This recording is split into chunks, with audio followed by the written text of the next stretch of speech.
রন ভাই, আপনার অনুভূতি বলেন। আমার এখন অনুভূতি, পারো বেশি খাও কম। আগে প্রতিযোগিতায় ছিলাম যে খাও বেশি পারো কম, এখন হলো পারো বেশি খাও কম। মানে আপনার লোক গাছে নাই, আপনার পেট ভরে গেছে। গাছে একজন।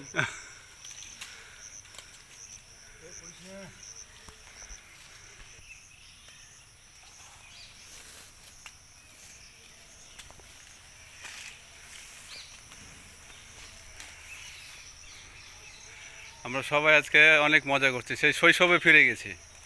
এই জামগুলার বিশেষত্ব হলো এই জামগুলা ছোট কিন্তু এত মিষ্টি, মনে জামের সাথে চিনি মিশ দেওয়া আছে। বাজার থেকে যেগুলো জাম কিনি সেগুলো জাম কিন্তু এত মিষ্টি হয় না, কিন্তু এগুলো জাম আসলে খুব সুন্দর জাম, এবং যে একবার খাবে সে মনে রাখবে যে হ্যাঁ জাম খাচ্ছি। ধন্যবাদ। মধু মধু মধু মধু, হ্যালো। সেই সাপ সেই সাপ। হ্যাঁ, বাংলাতে এই যে ভিতরের এটাতে, বাংলা ভিতরে চলে আসছে, এপারে চলে আসছে। হ্যাঁ হ্যাঁ, পরেরটাতে খোলা আছে, খোলা আছে, খোলা আছে, চলে আয় ভিতর দিয়ে, চলে আয় রানি, বাংলাতে ঢুকে পড়ে আছে।